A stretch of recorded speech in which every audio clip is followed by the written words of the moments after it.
আমন্ত্রণ ডেস্কে। আর শুরুতে জানিয়ে দেব শিরোনামগুলো।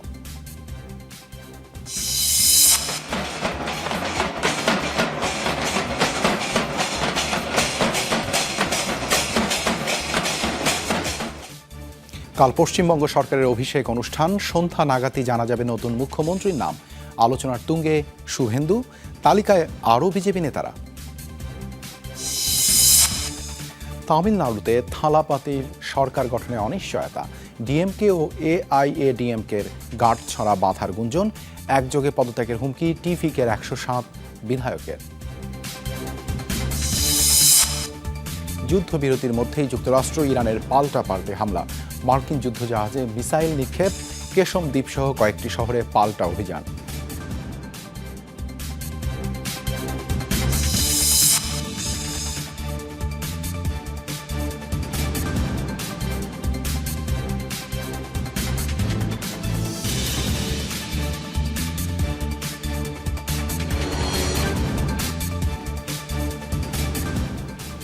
শিরোনামগুলো দেখছিলেন, এবারে বিস্তারিত।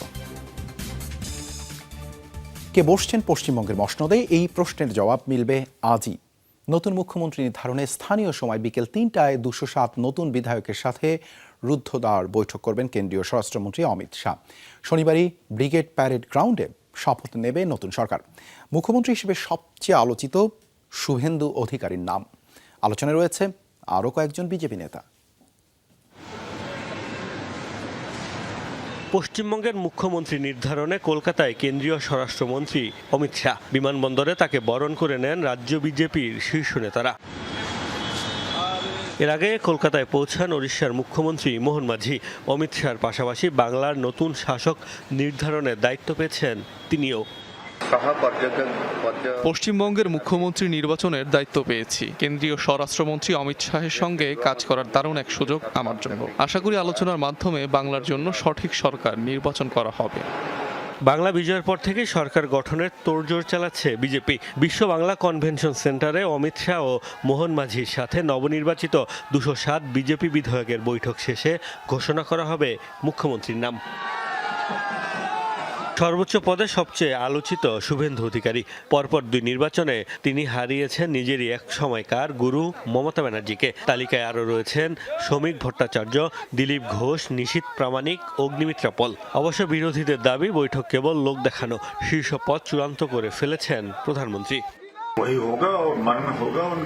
বিজেপিতে অন্যান্য নেতাদের মতামত নেওয়া হয় না। প্রধানমন্ত্রী ও অমিত শাহ যা চান তাই হয়। তারা আগেই সব ঠিক করে রেখেছেন, এখন শুধু ঘোষণা বাকি।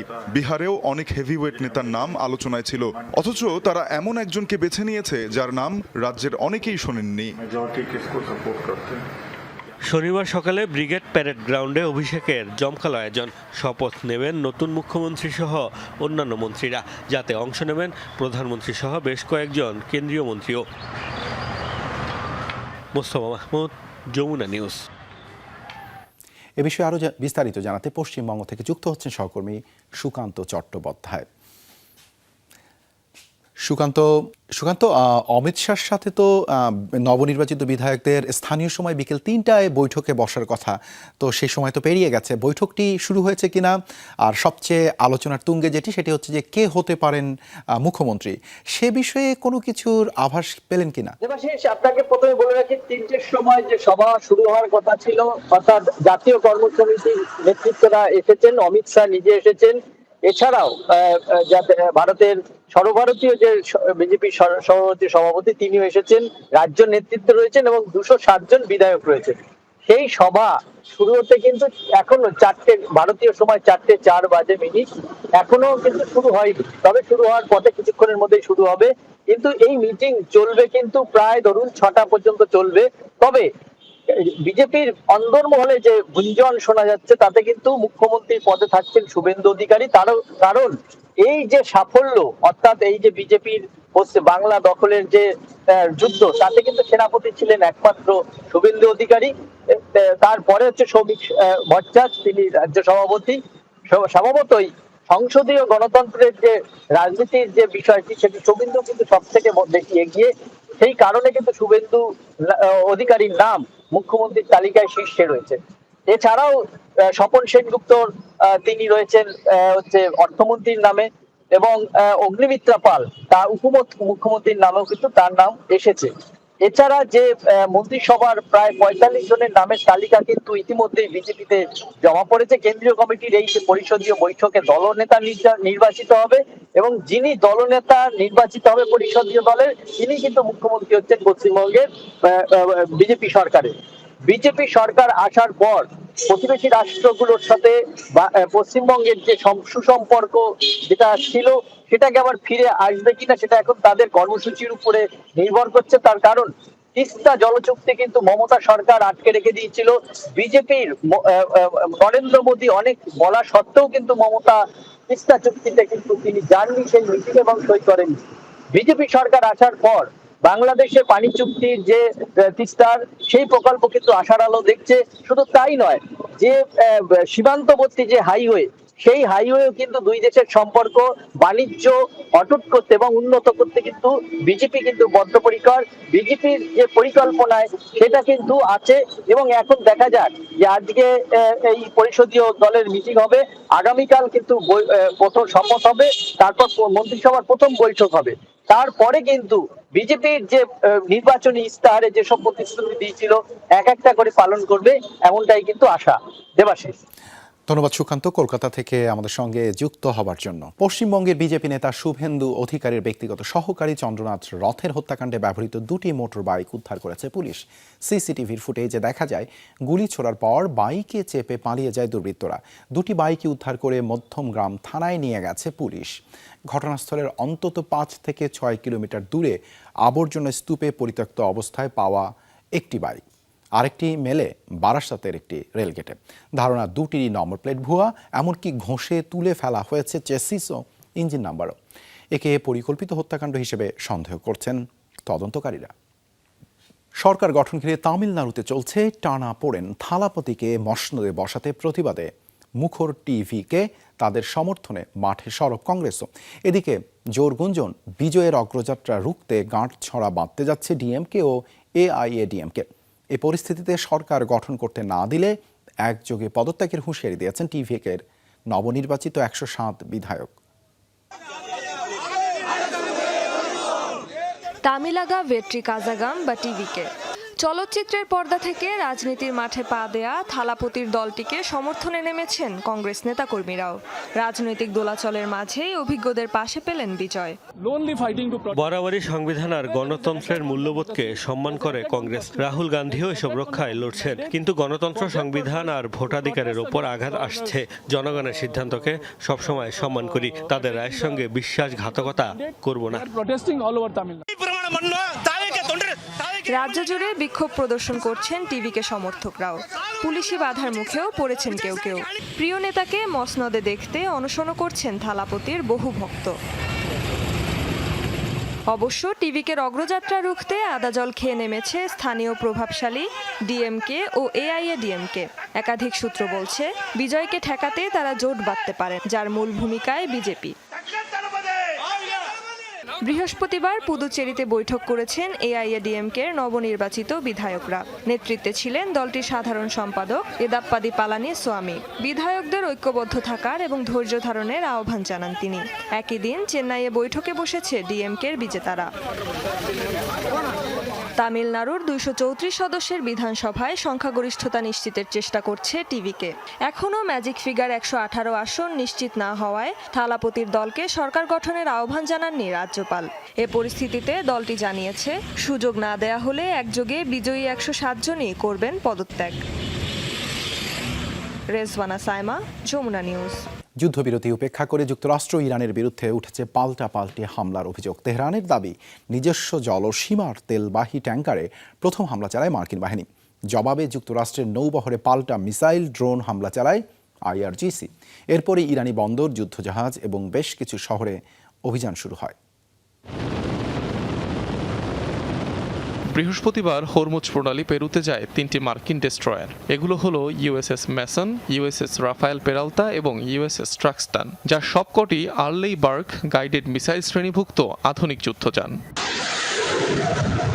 জলপথটি পাড়ি দেওয়ার সময় ইরানের আকস্মিক হামলার শিকার হয় জাহাজগুলো। ছোড়া হয় একাধিক ব্যালিস্টিক মিসাইল, ক্রুজ ক্ষেপণাস্ত্র ও শক্তিশালী ড্রোন। অবশ্য হামলা সফলভাবে প্রতিহতের দাবি করেছে মার্কিন সেন্ট্রাল কমান্ড। তেহরানের দাবি, জলসীমায় একটি তেলবাহী ট্যাঙ্কারে প্রথমে হামলা চালায় ট্রাম্প প্রশাসন। জবাবে ইরানের কেশম দ্বীপ, বন্দর আব্বাস, মিনাব শহর ও হরমুজগান প্রদেশের সিরিক শহরে হামলার অভিযোগ ওঠে যুক্তরাষ্ট্রের বিরুদ্ধে। এছাড়াও ইরানের বন্দর ও জাহাজ লক্ষ্য করেও চালানো হয় হামলা। পাল্টাপাল্টি হামলার পরও মার্কিন প্রেসিডেন্টের দাবি, ওয়াশিংটন তেহরান আলোচনা এখনও চলমান। ইরানিদের সঙ্গে আমাদের আলোচনা চলছে, খুব ভালোভাবেই চলছে, কিন্তু তাদের বুঝতে হবে এই চুক্তি না হলে অনেক বড় বিপদ অপেক্ষা করছে। তারা এই চুক্তি করতে চায়, আমার চেয়েও বেশি করতে চায়। আপনারা এটাই শুনতে চেয়েছিলেন। চলমান যুদ্ধবিরতি এখন অনেকটাই ভঙ্গুর। 7 এপ্রিল দুই দেশের মাঝে যুদ্ধবিরতি কার্যকর হলেও মাঝে মধ্যেই ছোটখাটো হামলা হচ্ছে। সোমবারও ইরানের 6টি নৌকা ধ্বংসের দাবি করে মার্কিন সামরিক বাহিনী। অনিক রহমান, যমুনা নিউজ। মধ্যপ্রাচ্যে চলমান অস্থিরতাকে কাজে লাগিয়ে রাতারাতি ফুলে ফেঁপে উঠেছে যুক্তরাষ্ট্র ও ইউরোপের বড় বড় বাণিজ্যিক প্রতিষ্ঠান। চলতি বছরের প্রথম 3 মাসেই রেকর্ড পরিমাণ লাভের মুখ দেখেছে জ্বালানি জায়ান্টগুলো। বিনিয়োগ ও রাজস্ব বৃদ্ধি পাওয়ায় মুনাফার বিশাল পাহাড় করেছে ব্যাংক ও ঋণদাতা প্রতিষ্ঠান। রমরমা অস্ত্রের বাজারও আবারও যুদ্ধ বাঁধলে নজির ছাড়াবে এসব সুবিধাভোগী প্রতিষ্ঠানের মুনাফার পাল্লা। যুক্তরাষ্ট্র ইসরায়েল ইরান যুদ্ধে ক্ষয়ক্ষতির ভারে অনিশ্চয়তায় পুরো বিশ্ব। এদিকে এই যুদ্ধকেই পুঁজি করে চুটিয়ে ব্যবসা করে নিজেদের আখের গুছিয়ে নিতে ব্যস্ত বিশ্বের বড় বড় বিভিন্ন বাণিজ্যিক প্রতিষ্ঠান। হরমুজে চলমান টানাপোড়েনের সুযোগে চলতি বছরের প্রথম 3 মাসেই দ্বিগুণেরও বেশি বেড়ে $3.2 বিলিয়ন দাঁড়িয়েছে যুক্তরাজ্যের বহুজাতিক তেল ও গ্যাস কোম্পানি বিপির মুনাফা। আরও 2 ট্রেড জায়ান্ট শেল ও টোটাল এনার্জির আয় যথাক্রমে $6.92 বিলিয়ন ও $5.4 বিলিয়ন। এদিকে মধ্যপ্রাচ্যে সরবরাহ বিঘ্নিত হওয়ায় গত বছরের তুলনায় সামান্য ক্ষতির মুখে পড়েছে মার্কিন প্রতিষ্ঠান এক্সন মোবিল ও শেভরন। অন্যদিকে চতুরতার সাথে মুনাফার বিশাল পাহাড় গড়েছে ব্যাংক ও ঋণদাতা প্রতিষ্ঠানগুলো। নিজেদের ইতিহাসের দ্বিতীয় সর্বোচ্চ ত্রৈমাসিক মুনাফা রেকর্ড $11.6 বিলিয়ন রাজস্ব আয় করেছে বিশ্বের অন্যতম ব্যাংকিং জায়ান্ট জেপি মর্গান। এছাড়াও সামগ্রিকভাবে রেকর্ড $47.7 বিলিয়ন আয় হয়েছে যুক্তরাষ্ট্রের শীর্ষ 6 ব্যাংক বা big 6, bank of America, Morgan Stanley, Citigroup, Goldman স্যাক্স ও ওয়েলস ফার্গোর।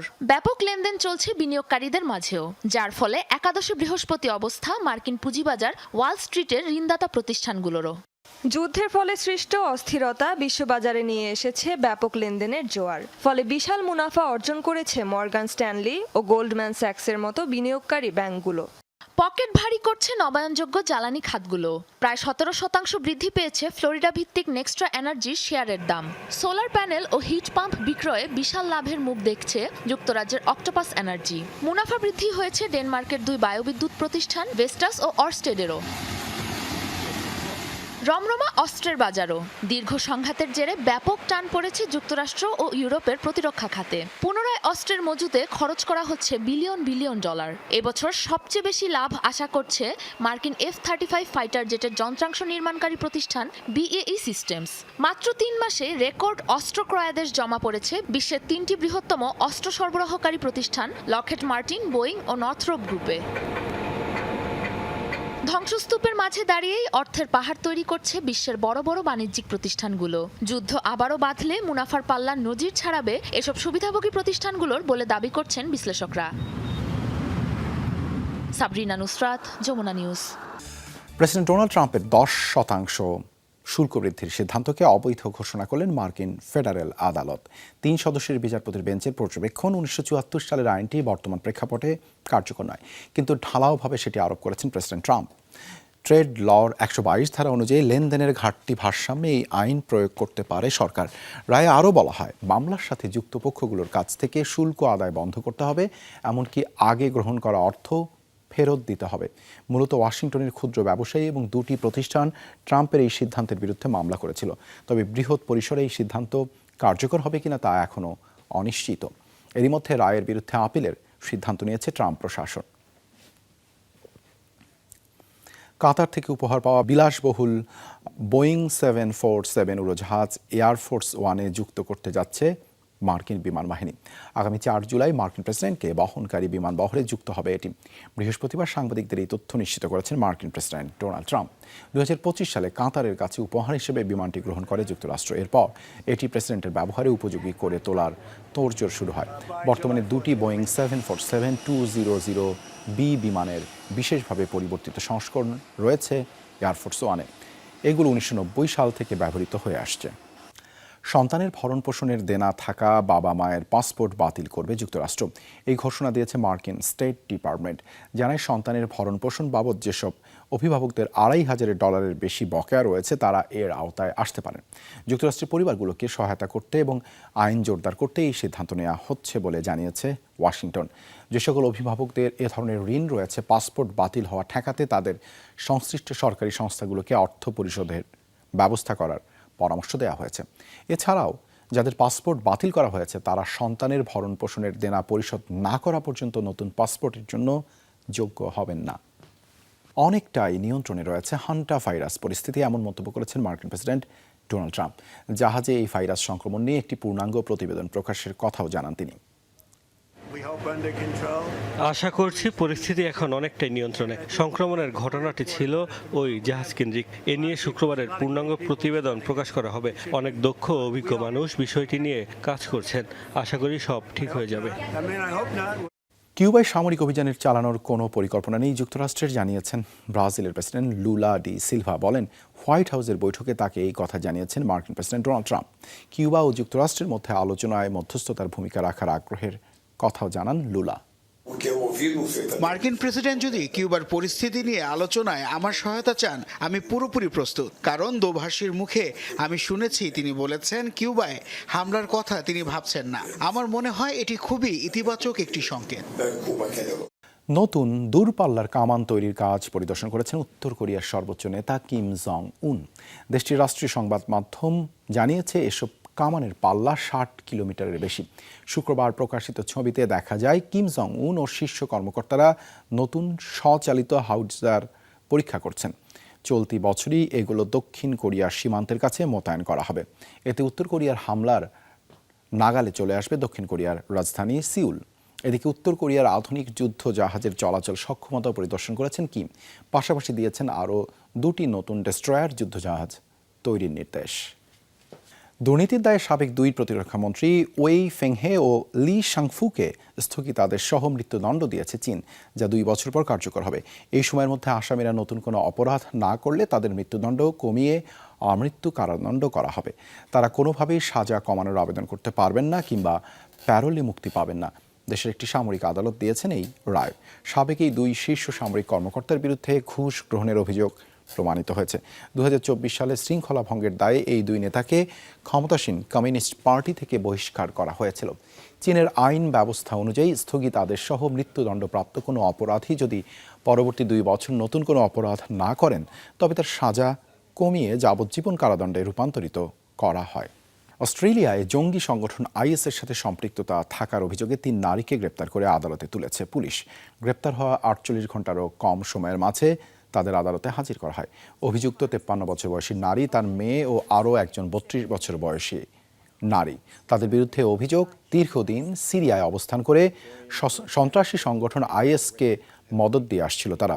এছাড়াও সিরিয়ায় দীর্ঘদিন নিজ বাড়িতে আরেক নারীকে দাসী হিসেবে অবৈধভাবে আটকে রাখার মতো অভিযোগ দায়ের করা হয় গ্রেপ্তার হওয়া মা মেয়ের বিরুদ্ধে।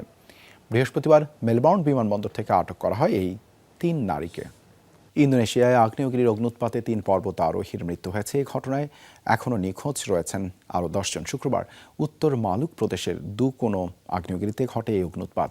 প্রায় 10 কিলোমিটার উচ্চতা পর্যন্ত ছড়িয়ে পড়ে ছাই। নিহতদের মধ্যে 2 জন বিদেশি এবং 1 জন স্থানীয় বাসিন্দা। মোট 20 জনের পর্বতারোহী দলটির 9 জন সিঙ্গাপুর এবং বাকি 11 জন ইন্দোনেশিয়ার নাগরিক ছিলেন। এরই মধ্যে 7 জন পর্বতারোহীকে উদ্ধার করা হয়েছে। নিখোঁজদের উদ্ধারেও চলছে তৎপরতা। পুলিশ জানিয়েছে আগ্নেয়গিরিতে এর আগেও 2 বার অগ্নুৎপাতের ঘটনা ঘটায়। পর্বত আরোহণে নিষেধাজ্ঞা ছিল, যা অমান্য করে ওই পর্বতারোহীরা।